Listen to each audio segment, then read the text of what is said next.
क्या नाम भैया आपका? मेरा नाम मोहम्मद आज़म कुरैशी है। कुरैशी साहब ये बताइए, जिस तरीके से समाज में दहेज प्रथा कलंक बन चुका है और एक कुरैशी समाज ने पहल की है, तो किस तरीके की पहल और किस तरीके से जो है शादियों को आसान आप लोग बना रहे हैं? बेशक दहेज इस वक़्त कलंक बना हुआ है समाज के माथे पर। लेकिन जो हमने मुहिम शुरू की है, उसको हमारे अजदाद जो कुरैशी समाज से थे, उन्होंने भी इस पे बहुत मेहनत की है। कभी 25 बरसों शादियों और शरबत पे भी शादी हुई हैं और उसी मुहिम को हम यहाँ फिर लेकर खड़े हुए हैं और चूँकि दहेज की मैं तो उसे लानत ही कहूँगा, ये समाज में बढ़ती ही जा रही है और एक वबा की तरह फैल गई है। उसको दूर करने के हर समाज से, भले पूरे समाज ही नहीं, हम तो इसको इंशाल्लाह पूरी मिल्लत के लिए पूरी मिल्लत को लेकर इसमें साथ चलेंगे और ये जो बोझ है समाज के सीने पर, इसको इंशाल्लाह हम दूर कर कर ही पीछे हटेंगे और हमारा ये आज़्म है किस कि तरीके से आपने शुरुआत की है, क्या-क्या इसमें प्रावधान आपने? जिस तरह एक आम चूँकि शादियों का जो शुरुआत होती है मंगनी से होती है, मंगनी से लेके हमने शादी तक अपना एक मैनिफेस्टो तैयार किया है। उस मैनिफेस्टो के हिसाब से ही शादियों को अंजाम दिया जा रहा है। जितने भी निकाह हैं, उनको उस हिसाब से अंजाम दिया जा रहा है।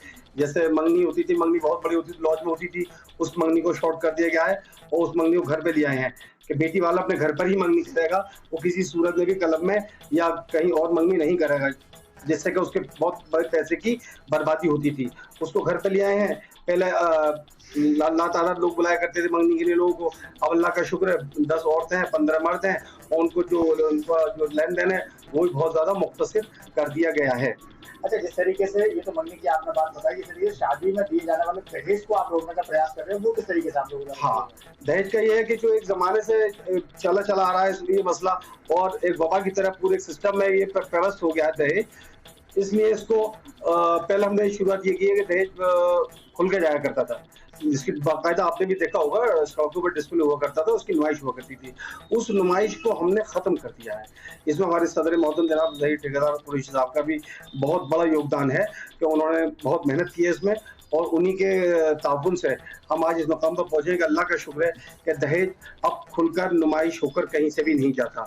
उसके साथ-साथ बेटी वाला जब दहेज दिया करता था, उसके लिए वो खाना किया करता था। दहेज जब उठाना आया करते थे, तो लोग खाना खाकर दहेज उठाया जाता था, तो उस खाने पर पूरी तरीके से पाबंदी लगा दी, जिसका के बेटी वाले को ही फ़ायदा हो रहा है। तो क्या अब ये कहा जा सकता है कि दहेज लेन-देन पर पूरी तरीके से प्रतिबंध है या इसको कम किया गया है? जी, अभी चूँकि पूरी तरह से प्रतिबंधित नहीं है। हाँ, इसको शॉर्ट कर दिया गया है कि जो गाड़ी हुआ करती थी, बड़ी से बड़ी गाड़ी उसको मिनिमम कर दिया गया है कि इतने तक की लास्ट आप कर सकते हैं और हस्बे हैसियत आपकी जो बनती है 1 लाख से ऊपर नहीं होनी चाहिए कुल मिलाकर। ये कर दिया गया है और ये मिशन जब तक इंशाल्लाह जब जैसे-जैसे आगे बढ़ रहा है, इसमें और ज़्यादा इम्प्रूवमेंट होगा, अमेंडमेंट भी होंगे इसमें। जैसे कि इसमें और जो हमें कमियाँ नज़र आ रही हैं, जैसे जो लोग बाहर से मंगनी करके ला रहे हैं लोग और बहुत बड़ी-बड़ी रकमें ला रहे हैं, अब उन पर किस तरह कर चलाया जाए, तो उसको भी लेकर एक बड़ी मीटिंग इंशाल्लाह हम पहली जुलाई को अकबरी लॉज में मुनक़िद करेंगे और इसमें ये साफ पैगाम होगा कि शहर से भी जो मंगनी बाहर होंगी, वो भी अलीगढ़ के कुरैश बिरादर के बनाए हुए निज़ाम के तहत ही होंगी। अच्छा, अगर कोई व्यक्ति अगर आपके इस नियम को नहीं मानता है, तो आप लोग क्या करेंगे?